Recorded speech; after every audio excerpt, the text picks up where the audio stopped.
Buenos días. Quiero darle la bienvenida nuevamente a la serie 40 días en la palabra. La convicción que Dios ha puesto en el corazón de Rudy como pastor de la iglesia, él me la comparte cuando tenemos tiempo para conversar y cuando estamos orando, y él me ha dicho, la convicción que Dios ha puesto en mi corazón es que la iglesia, después de sumergirnos 40 días en la palabra, va a ser transformada. La convicción es que no vamos a ser los mismos. La pregunta es si usted lo cree. La pregunta es si estamos todos en la misma página, porque yo me imagino que algunos están ahorita preguntándose, ¿qué es eso? ¿Qué es eso? Una serie. Y tal vez hoy vienen por primera vez. Algunos otros tal vez están corriendo con los materiales hoy. Y algunos ya están listos desde la semana pasada. Le invito, le exhorto a que todos estemos en la misma página, en el mismo espíritu, en el mismo sentir. Todos en la serie 40 días en la palabra. Según los eruditos bíblicos, los que estudian la Biblia, mencionan algo interesante acerca del número 40, porque vean cómo se llama la serie. Pero ¿por qué no 50 días? ¿Por qué no 1000 días en la palabra? ¿Por qué no 30 días? ¿Por qué 40? Y es interesante ver lo que ellos explican acerca del número 40.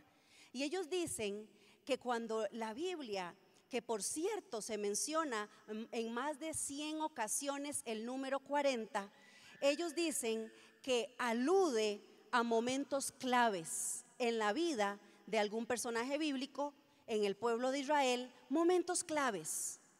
O también alude a una experiencia educativa completa. Es interesante porque la Biblia entonces menciona, ayunó 40 días, caminó 40 días, permaneció 40 días, aludiendo a esa experiencia educativa completa que se vivió en la Biblia. Así que estaremos nosotros, la meta es amar la palabra, aprender la palabra, vivir la palabra. Es lo que queremos para esta serie tan maravillosa. ¿Está usted listo? ¿Está usted lista? Como pastores hemos preparado todo, hemos corrido, hemos orado para que nos unamos todos a esta misma aventura, y no va a pasar nada si usted no participa. No va a pasar nada si usted no se involucra, si usted no toma en serio esto. Y les estamos pidiendo varias cosas. Les estamos pidiendo que venga a las 6 enseñanzas de fines de semana que tenemos preparadas. Les pedimos también que sea parte de un grupo pequeño. Ahí es donde podemos ser escuchados, ahí es donde podemos compartir y profundizar mayormente en la palabra. Memorizar también un versículo por semana, vamos a estar memorizando y escudriñando la palabra cada uno directamente de la Biblia. Así que comencemos en esta mañana con la conferencia de hoy, que se llama Su veracidad. La veracidad de la Biblia. ¿Será que la Biblia es la verdad? ¿Será que la Biblia es la palabra de Dios? ¿Es lo que realmente dice que es? ¿Cómo sabemos eso? ¿Cómo sabemos? ¿Cómo lo probamos? Hay un texto en segunda de Timoteo, lo tenemos en pantalla, que nos habla sobre la escritura. Por favor, léalo conmigo. Toda la escritura es inspirada por Dios y útil para enseñar, para reprender, para corregir y para instruir en la justicia. Las palabras a señalar, por favor, subraye en su bosquejo, en su Biblia, subraye la palabra inspirada y subraye la palabra toda también. Esta primera palabra, al resaltar inspirada, inspiración, es un concepto que usamos mucho en nuestro lenguaje normal. Y nosotros la usamos para referirnos cuando una persona ha hecho una canción, un poema, una obra de arte, y entonces decimos, qué persona y qué inspiración, qué inspirada que estaba cuando hizo esa obra de arte. Usamos esa expresión, pero aquí en Timoteo, la palabra inspiración tiene un significado distinto, especial, que no puede ser aplicado a los ejemplos que acabo de dar, porque la palabra inspiración viene del griego, que es theopneustos. Esta es la palabra original que se encontró en la Biblia, en el original de la Biblia, que quiere decir Teo, Dios, y neustos significa sopló. Y esto es lo que está diciendo Timoteo aquí. Dios sopló aliento de Dios. En otras palabras, la Biblia fue exhalada por Dios. Ese es el término de inspiración. Quiere decir entonces que Dios sopló las palabras de la Escritura en la mente de sus escritores, literalmente. Ahora la pregunta, ¿qué tanto fue inspirada? Pues leíamos ahora en este texto que dice que toda, porque andan muchos comentarios y muchas páginas en internet que dicen que solamente algunos textos son inspirados por Dios, pero leímos en Timoteo que es toda la Escritura, desde Génesis hasta Apocalipsis, fue inspiración de Dios. Quiero pedirle que escriba una respuesta. Quiero hacerle una pregunta y que usted la anote para usted ahí en su bosquejo, en una esquinita. ¿Por qué usted cree en la Biblia? Si tuviera que dar una razón, ¿qué pusiera ahí? ¿Por qué usted cree en la Biblia? ¿Cuál es la razón por la que usted cree que la Biblia es la palabra de Dios? Escriba ahí su respuesta, por favor, le doy unos segunditos para responder.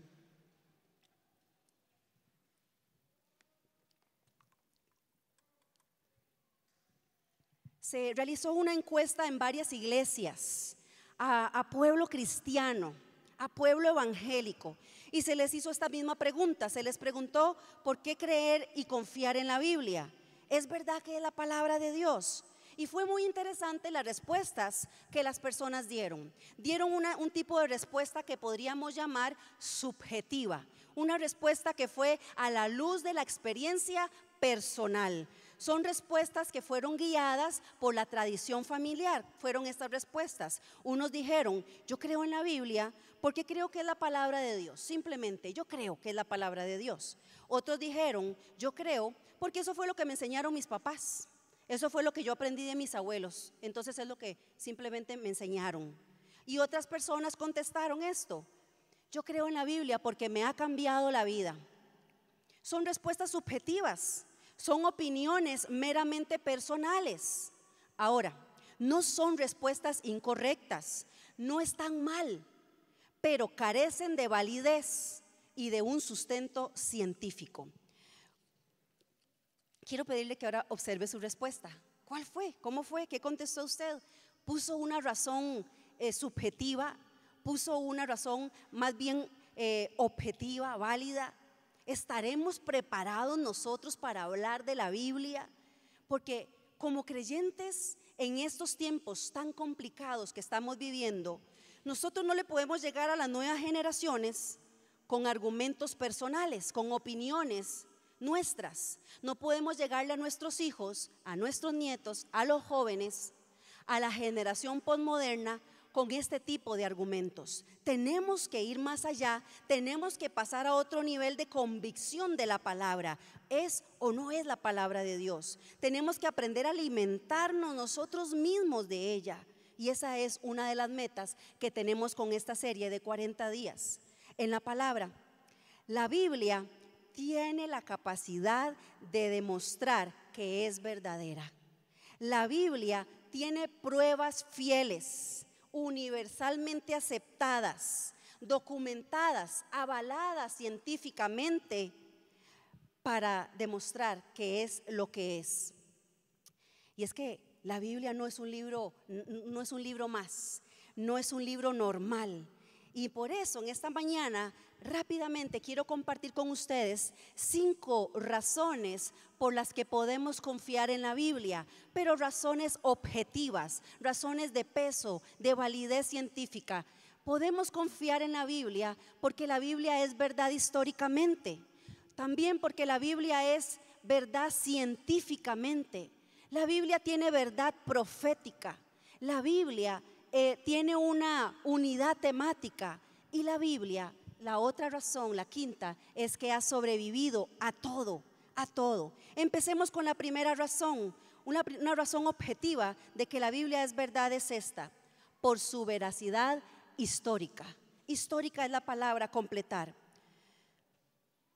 Los descubrimientos más recientes confirman la exactitud de la Biblia. Se ha comprobado que las narraciones que tiene la Biblia son reales. Las personas de las que se habla fueron reales, sí existieron. Y cada año aparecen más y más hallazgos arqueológicos que sustentan la verdad histórica de la Biblia. Por ejemplo, durante mucho tiempo los historiadores habían dicho que no estaban seguros de que un hombre llamado Salomón hubiese existido. Y ellos decían que tampoco creían que existieran los caballos, que no tenía los caballos como decía la Biblia. Pero en ese tiempo ellos decían que solamente se usaban caballos y que la Biblia estaba errada. Así que decían que la Biblia estaba equivocada. Eso pensaban antes los historiadores.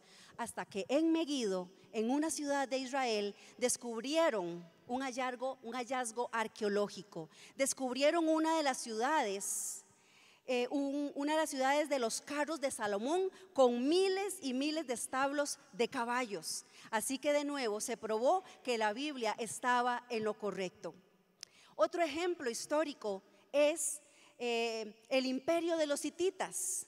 Por muchos años los historiadores decían que esto era un invento de la Biblia, hasta que en el año 1900 un profesor llamado Hugo Winkler descubrió en una expedición más de 10,000 tablillas, escuche bien, descubrió más de 10,000 tablillas de lo que parecía ser un archivo nacional del pueblo de los hititas. Usted lo busca en internet y ahí aparece el imperio de los hititas, tal como la Biblia lo hablaba y los historiadores pensaban que era un cuento de la Biblia.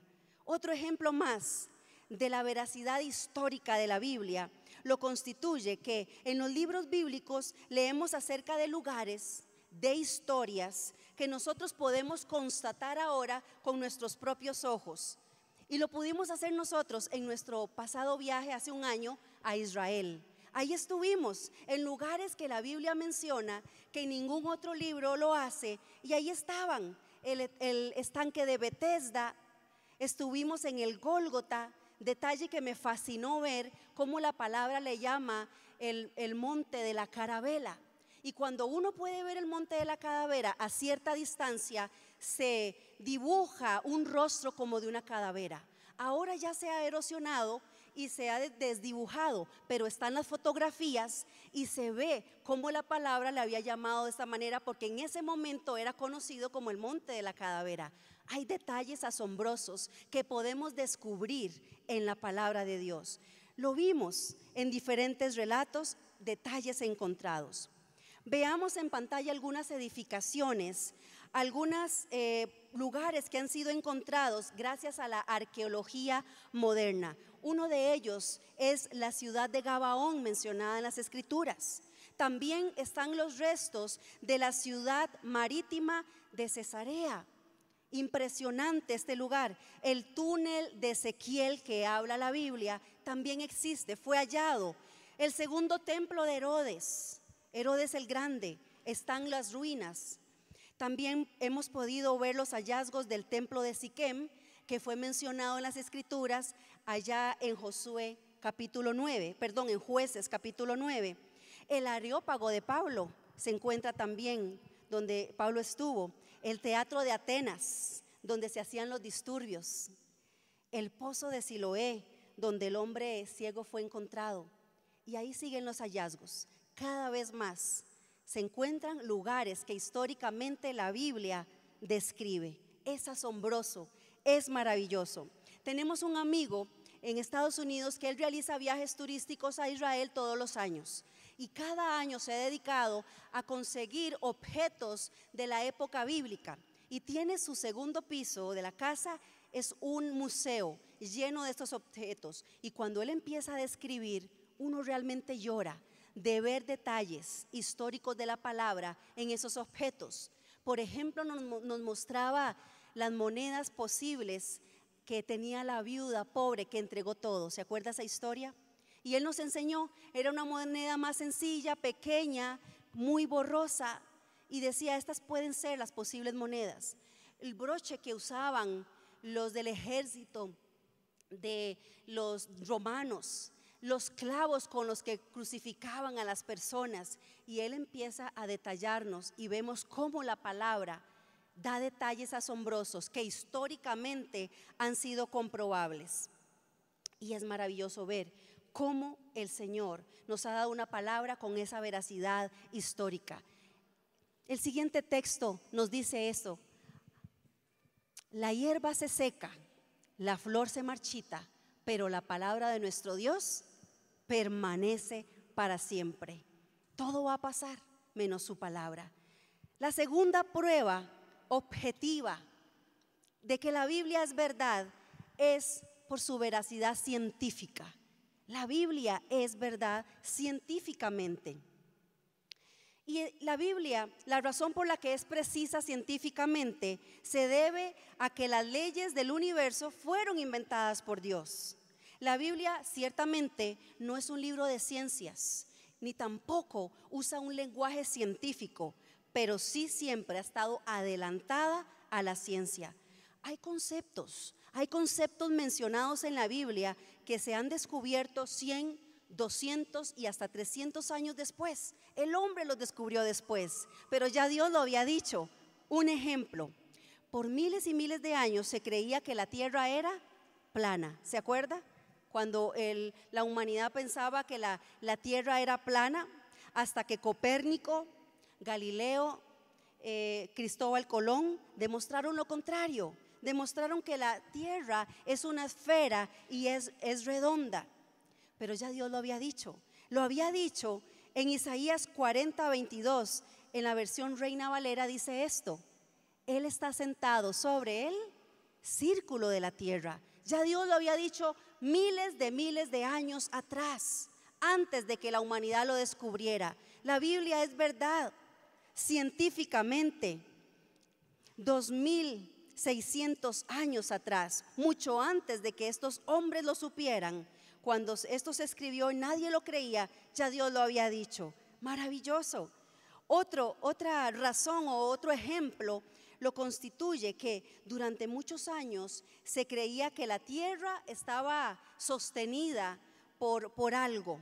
Y dependiendo de la cultura en donde se encontraba, así eran las creencias. Por ejemplo, los griegos pensaban que la tierra estaba sostenida por un gigante llamado Atlas. ¿Se acuerda usted? Los libros, era un gigante sentado sosteniendo la tierra. Esa era la cultura de los griegos, que pensaban eso.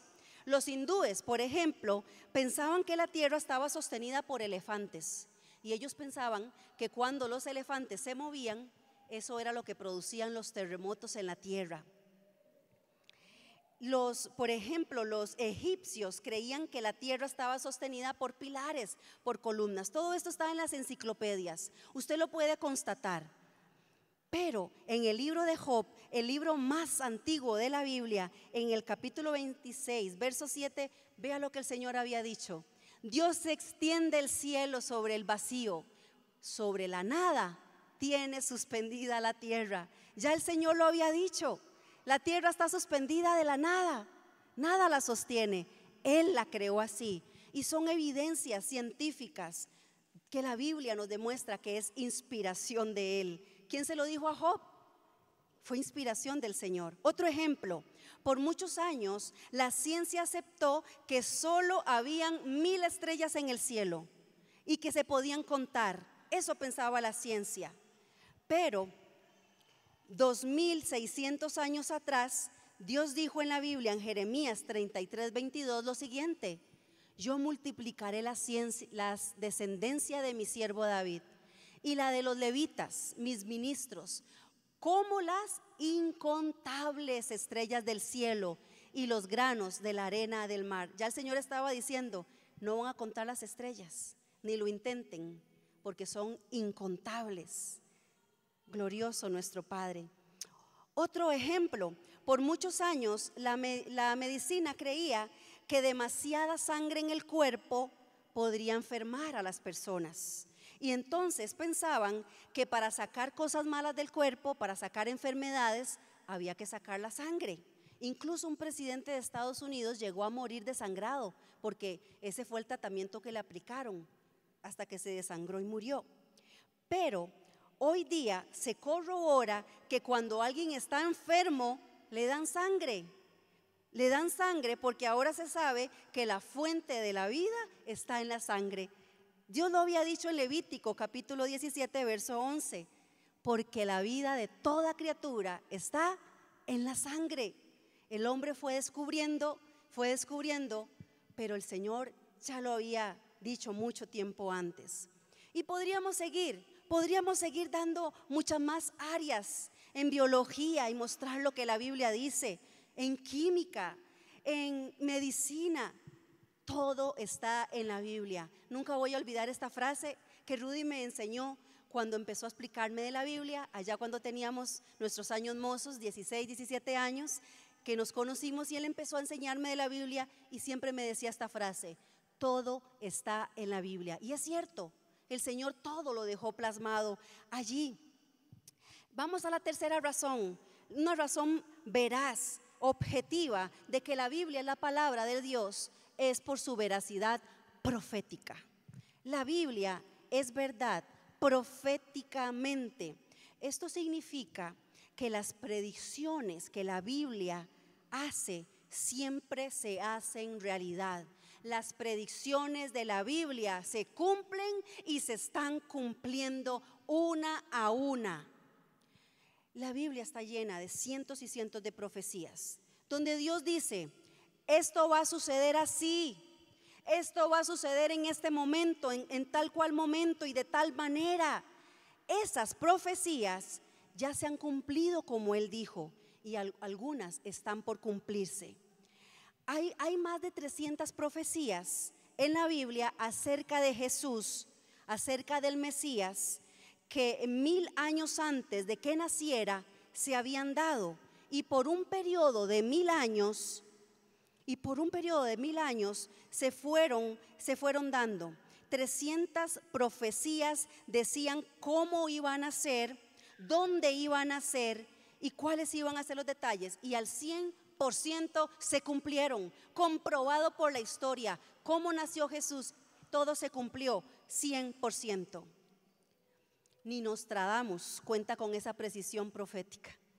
Hay tanta gente escuchando las profecías de Nostradamus. Solo un 20% de las cientos de profecías que este hombre ha dado, un 20% tendría que pegar alguna, pero no se iguala con el récord de la Biblia en su precisión profética. Algunas profecías escritas en la Biblia hace más de 2500 años que ya se han cumplido. Una de ellas, el profeta Amós. El profeta Amós predijo en el año 760 que Israel iba a ser restaurada como nación, y eso se cumplió en nuestra época. En 1948 la ONU reconoce a Israel como un estado. Profecía cumplida.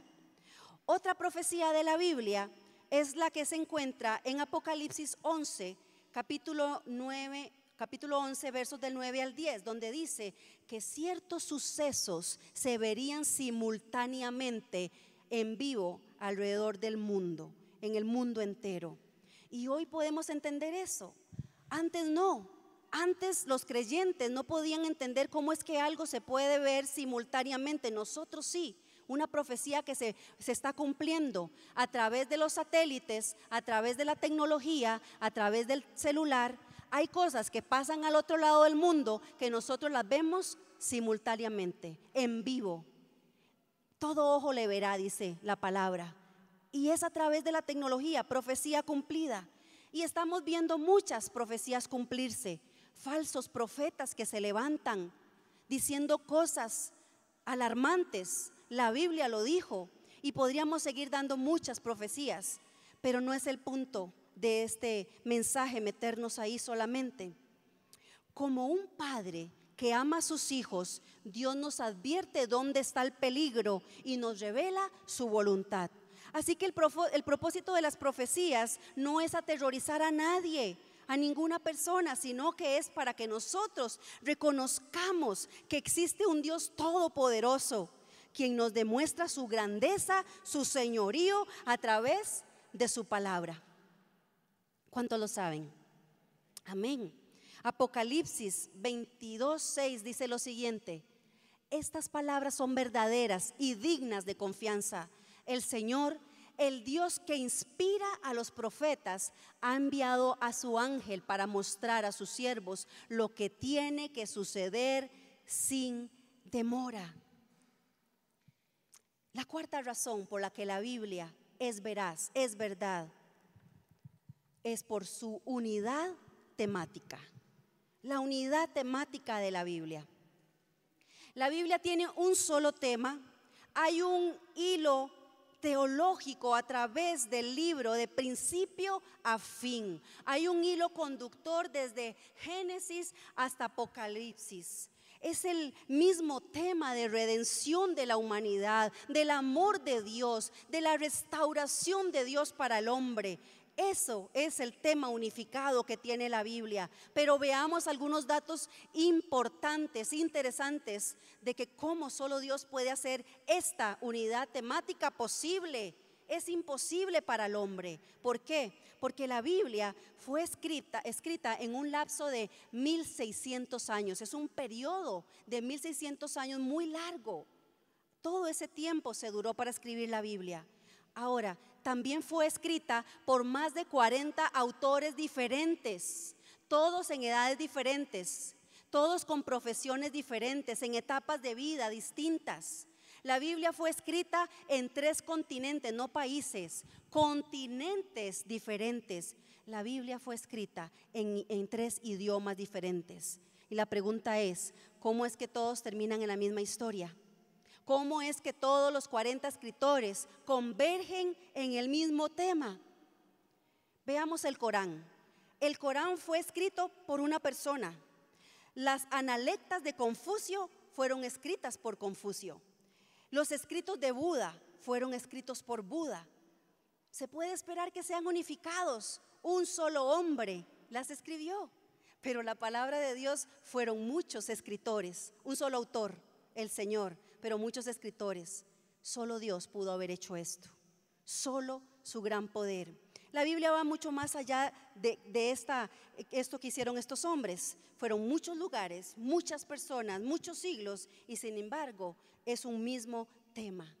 Qué maravilloso es nuestro Señor. Vamos a la quinta y última razón veraz, de peso, objetiva, por la que la palabra es verdad, y es por su sobrevivencia a todo. Su sobrevivencia a todo. La Biblia es el libro más odiado, más ridiculizado, más rechazado, más controversial y respetado, debatido, destruido, y también es el libro más prohibido de toda la historia.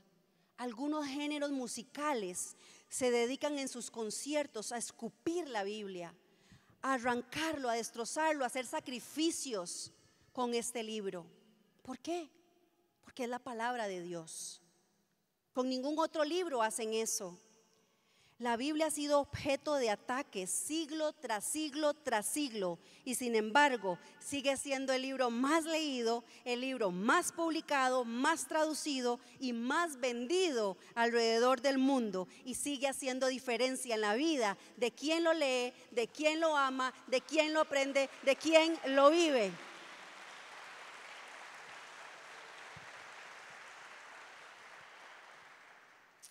El Señor nos dijo en Mateo 24:35 lo siguiente: el cielo y la tierra pasarán, pero mis palabras jamás pasarán. Es que son textos que se reafirman en el Antiguo Testamento y también en el Nuevo Testamento. Es la palabra de Dios. Cuando nos ha tocado viajar a países difíciles, vemos cómo es la palabra atacada, pero ella sobrevive a todo el ataque que venga. Lo único que va a permanecer en el planeta, que va a durar, es la palabra de Dios. Un ejemplo más de los ataques que ha recibido y de cómo ha vencido todo. Hubo un famoso filósofo francés llamado Voltaire. Este hombre era un ateo acérrimo, o sea, fanático, y él se dedicó a escribir varios tratados burlándose de la palabra de Dios.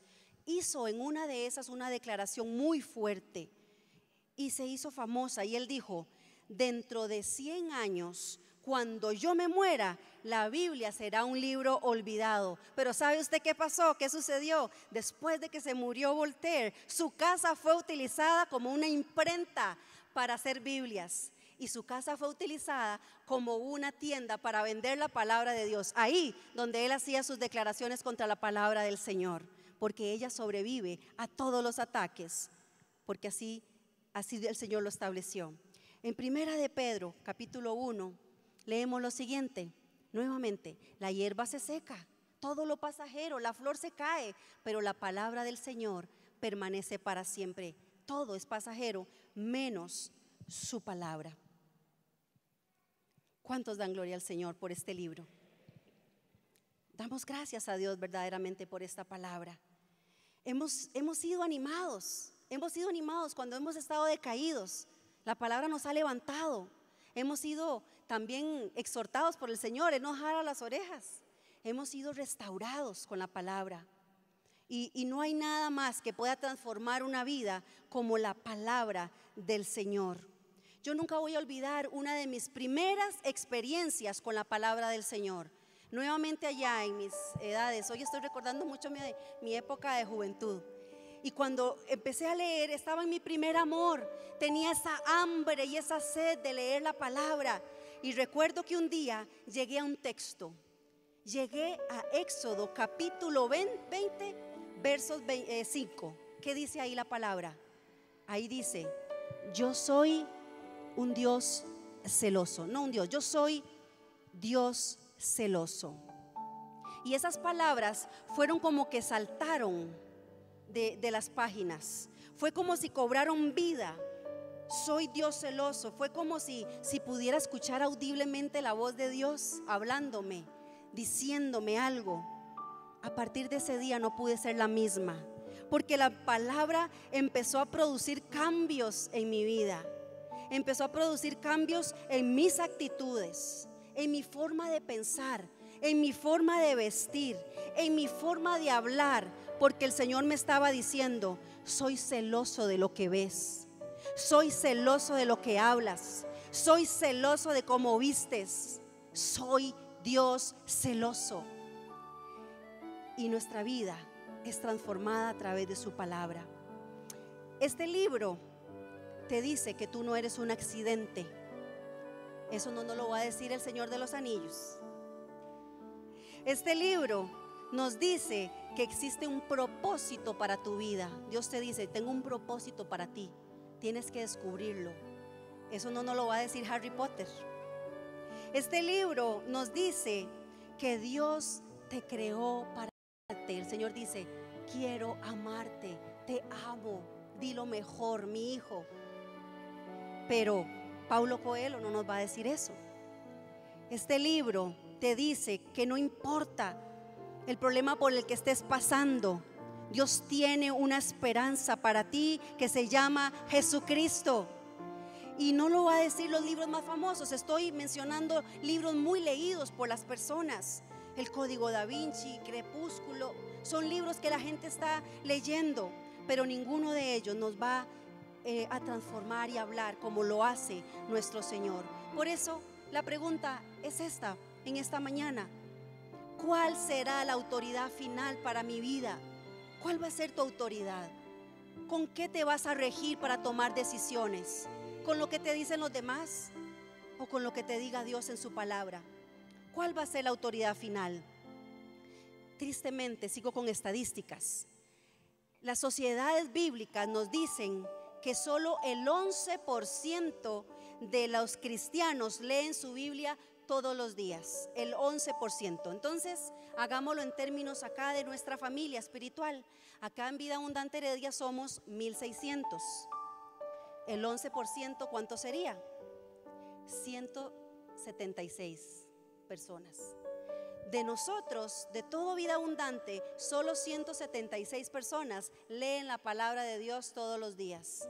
La pregunta es, si usted y yo estamos dentro de esos 176 que leen la Biblia todos los días, o estaremos en las otras estadísticas que dice Sociedades Bíblicas Unidas, que los cristianos dicen que leen las escrituras 1 o 2 veces por semana.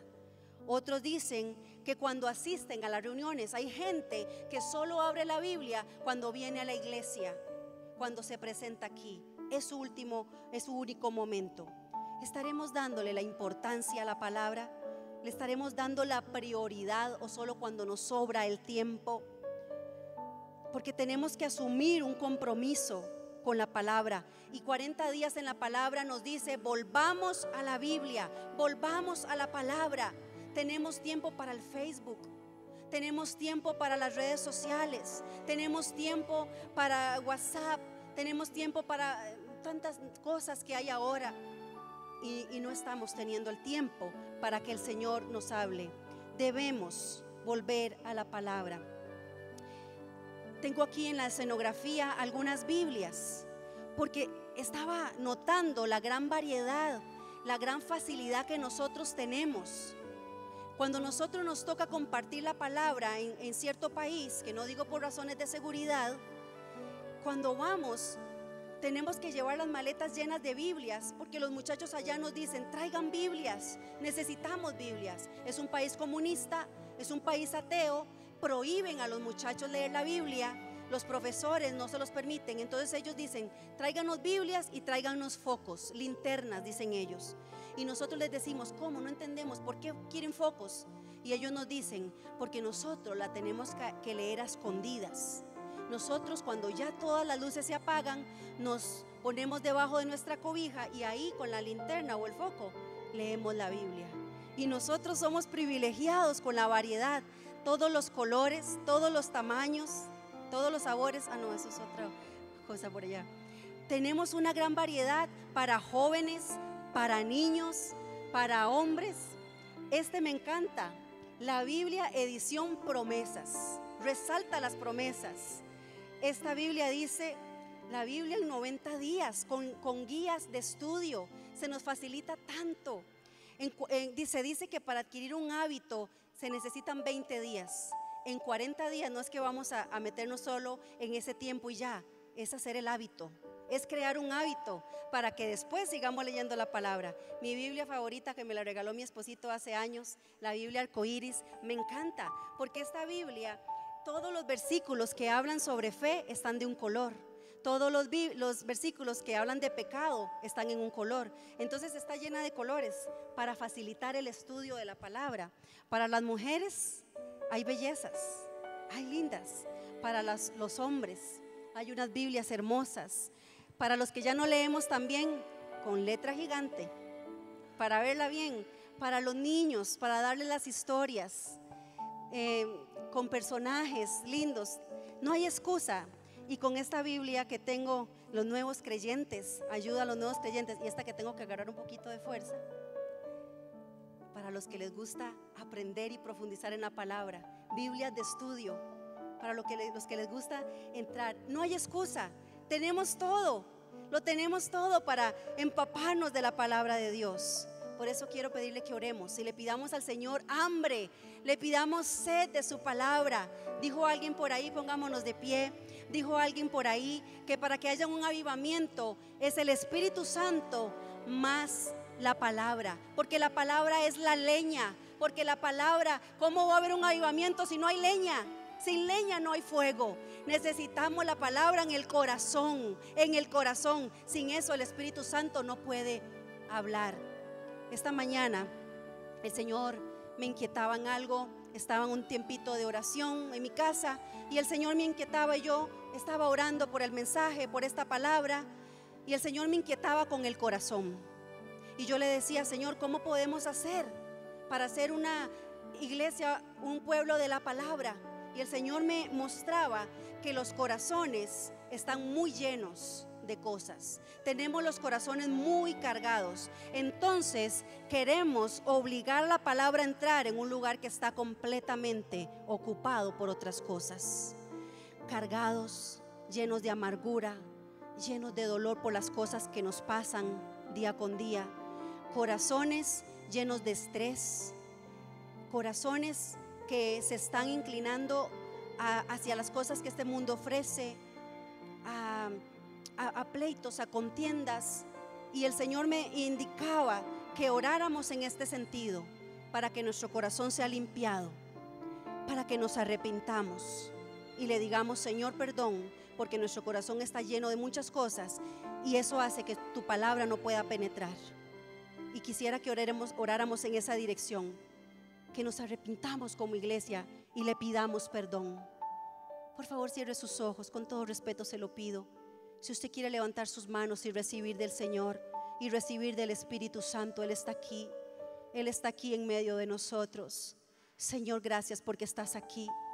Señor, gracias porque nos hablas, porque nos amas. Señor, queremos hambre y sed por tu palabra. Oseas dice: mi pueblo perece por falta de conocimiento. No queremos ser el pueblo que perece, Señor. Queremos ser un pueblo de la palabra. El salmista decía: aparta de nuestra vista, aparta de mi vista las cosas vanas. Señor, nuestro corazón está lleno de cosas vanas. Nuestro corazón está atribulado, está cansado, es un mundo complicado, estamos en una sociedad difícil y hemos dejado que nuestro corazón se llene de amargura, de dolor, de falta de perdón, y hoy nos unimos para pedirte perdón. Perdónanos, Señor. Te confesamos nuestro pecado, te confesamos esto que está en nuestro corazón. Hable con sus propias palabras y dígale al Señor: Señor, te pido perdón por esto.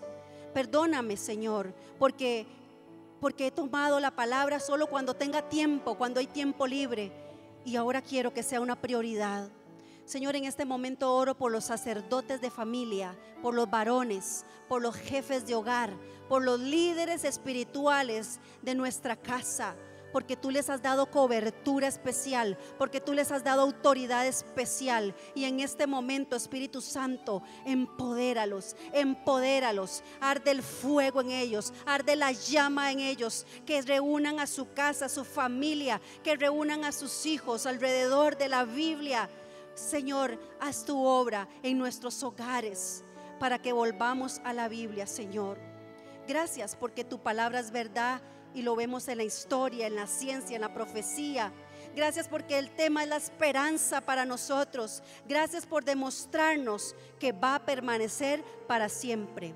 Hoy asumimos el compromiso. Hoy asumimos, Señor, el compromiso como iglesia e individualmente. La Biblia es la perfecta autoridad para mi vida, para mi casa, para mi matrimonio, para mi trabajo, para todo, Señor. Perdóname porque he escuchado otras opciones, otras voces, y cambia esto en mí. Señor, dedicamos estos 40 días en la palabra.